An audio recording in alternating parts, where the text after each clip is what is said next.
ये एक बहुत ही संगीन देश की सुरक्षा, आंतरिक सुरक्षा और बाह्य सुरक्षा दोनों से जुड़ी हुई है और वो इस बात को दर्शाता है कि देश के अंदर जो लोग पिछले 2.5-3 सालों से देशभक्ति का सर्टिफिकेट पूरी दुनिया को बांट रहे थे, वो खुद कितने देशभक्त हैं, ये सवाल आज उठाना बहुत जरूरी है।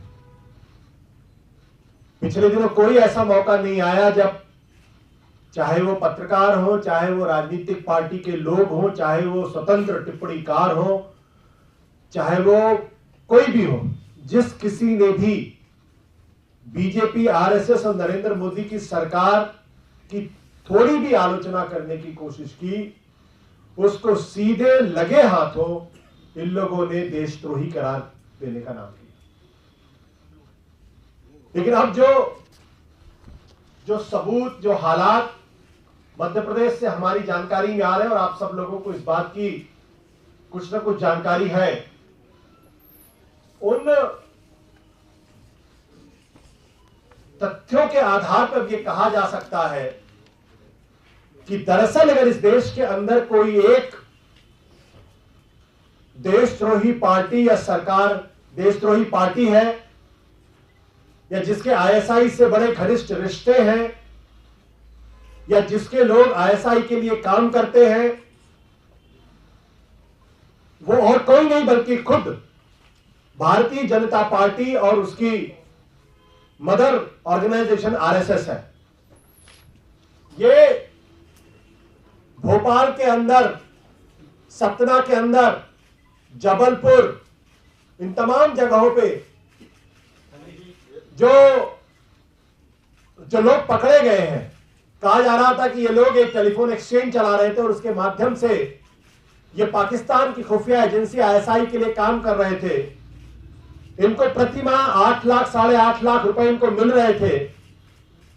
ये कौन लोग हैं? ध्रुव सक्सेना नाम का शख्स कौन है? बलराम जो सतना से पकड़ा गया, जो जाली फर्जी अकाउंट खुलवाता था, वो कौन था? साथ ही साथ मनीष गांधी नाम का आदमी कौन है? मोहित अग्रवाल कौन है? ये सारे के सारे लोग भारतीय जनता पार्टी के सक्रिय कार्यकर्ता हैं। ध्रुव सक्सेना इस हद तक भारतीय जनता पार्टी में के अंदर तक घुसा हुआ था, इस हद तक सक्रिय था कि भोपाल के अंदर जो इनका मीडिया सेल है, जो आईटी का सेल है, उसका इंचार्ज था। और इस आदमी की तस्वीरें एक नहीं, सैकड़ों तस्वीरें उस वक्त के अभी के मुख्यमंत्री शिवराज सिंह चौहान, पार्टी के महासचिव कैलाश विजयवर्गीय और न जाने कितने और लोगों के साथ उसकी तस्वीरें हैं। तस्वीरों के बारे में तो कहा जा सकता है कि आज के सेल्फी के जमाने में कोई आदमी कहीं भी किसी के साथ भी तस्वीरें खिंचवा सकता है, संभव है। इससे मैं पूरी तरीके से इत्तेफाक रखता हूं। लेकिन अगर किसी मुख्यमंत्री जिस मंच पर आसीन है, वहां अगर इस तरीके का व्यक्ति अगर वहां मौजूद है और बहुत करीब से मौजूद है, उनके मीडिया सेल का प्रभारी है, तो ये क्या दर्शाता है? ये इस बात को दर्शाता है कि भारतीय जनता पार्टी के अंदर, और ये सवाल है कि भारतीय जनता पार्टी आईएसआई की गिरफ्त में है या भारतीय जनता पार्टी धीरे धीरे आईएसआई होती जा रही। लेकिन अभी तक भारतीय जनता पार्टी के, और ये कितना गंभीर है मैं आपको बता दूं कि इसमें तकरीबन जो हमारे पास जानकारी मिल रही करीब 500 लोगों का ये नेटवर्क है, जो भी जानकारी मिली है। 3000 सिम कार्ड है, 50 मोबाइल फोन मिले हैं, 35 सिम बॉक्स है और अभी सिर्फ इसमें 6 लोगों को गिरफ्तार किया गया है। वहां की जो स्थानीय कोर्ट है उसने ये कहा है कि यह अंतर्राष्ट्रीय जासूसी से जुड़ा हुआ गंभीर मामला है। यानी कोर्ट भी मानती है कि यह अंतर्राष्ट्रीय जासूसी से जुड़ा हुआ मामला है। और इस इन्वेस्टिगेशन में जो सामने आया है कि भोपाल, ग्वालियर, जबलपुर में आईएसआई का न केवल नेटवर्क था, बल्कि ये वहां के जो स्ट्रेटेजिक लोकेशंस हैं, वहां की जानकारी भी ये दे रहे थे। साथ ही साथ पठानकोट और उरी में जो आतंकवादी गतिविधियां हुई हैं, ये देखिए पठानकोट और उरी, ये पिछले साल जो आतंकवादी घटनाएं पंजाब और श्रीनगर में हुई, उनमें ये दोनों घटनाएं बहुत महत्वपूर्ण है। और पठानकोट वो घटना है कि जहां पर बाद में इन्वेस्टिगेशन के लिए देश के प्रधानमंत्री नरेंद्र मोदी ने बाकायदा आईएसआई को बुलाकर उससे जांच कराई थी। तो ऐसे में साथ ही साथ यह भी पता चला है कि 200 और लोग भी भारतीय जनता पार्टी से जुड़े हुए लोगों के नाम कबूले गए हैं। तो ऐसे में पार्टी की तरफ से आम आदमी पार्टी 4 महत्वपूर्ण सवाल भारतीय जनता पार्टी और जांच जो हो रही है उसके संदर्भ में पूछना चाहती है।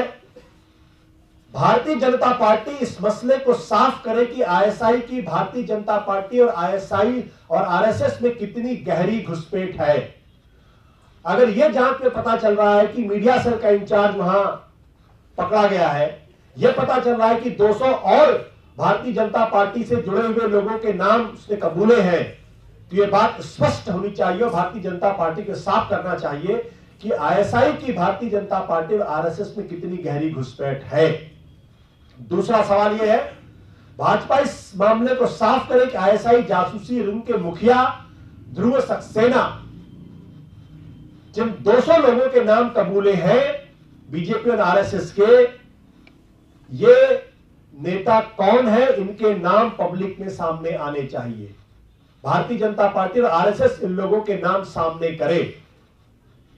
तीसरा सवाल, आप लोग बार बार सोच रहे होंगे मैं ये भारतीय जनता पार्टी से क्यों कह रहा हूं। एटीएस मध्य प्रदेश की है और वहां सरकार मध्य प्रदेश की है, तो अगर वहां पर सरकार बीजेपी की है, तो अगर नाम सामने नहीं आ रहे हैं तो इसीलिए सामने नहीं आ रहे हैं क्योंकि वहां पर राजनीतिक दबाव डालकर इन नामों को दबाने का प्रयास किया जा रहा है।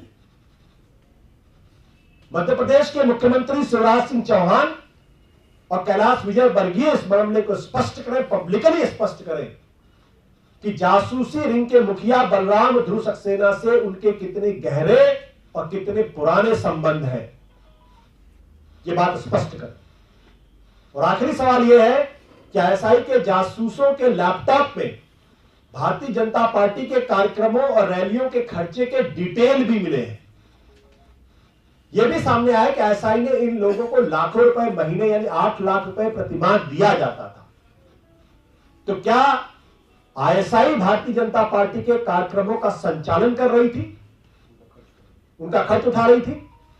और इस संदर्भ में जो पुराना अनुभव है, चाहे वो सुनील जोशी हत्याकांड हो, जिस तरीके से इस पूरे मामले को रफा दफा कर दिया गया, जिस तरीके से व्यापम को रफा दफा करने का प्रयास किया जा रहा है 40 लोगों की मर्डर के बाद भी, ऐसे में पार्टी को इस बारे में पूरा संदेह है कि इस मामले को भी रफा दफा कर दिया जाएगा। सिर्फ 4-5 लोगों को सजा दिलवाकर भारतीय जनता पार्टी और आरएसएस अपना पल्ला साफ कर लेंगे। कभी भी उन 200 लोगों के नाम सामने नहीं आ पाएंगे। शिवराज सिंह चौहान, कैलाश विजयवर्गीय से उनके रिश्ते क्या थे, ये पता नहीं चल पाएगा। और क्या क्या गुप्त सूचनाएं जो पाकिस्तान के पास गई है, उसका कभी खुलासा नहीं होगा। ऐसे में पार्टी ये कहती है, ये डिमांड करती है कि एटीएस अगर निष्पक्ष तरीके से जांच तभी कर सकता है जब उसको मध्य प्रदेश सरकार, बीजेपी और आरएसएस के चंगुल से बाहर निकाला जाए और सुप्रीम कोर्ट की मॉनिटरिंग में इस पूरे मामले की जांच हो। बिना इसके यह संभव नहीं है। मल्लिकार्जुन जी कह रहे थे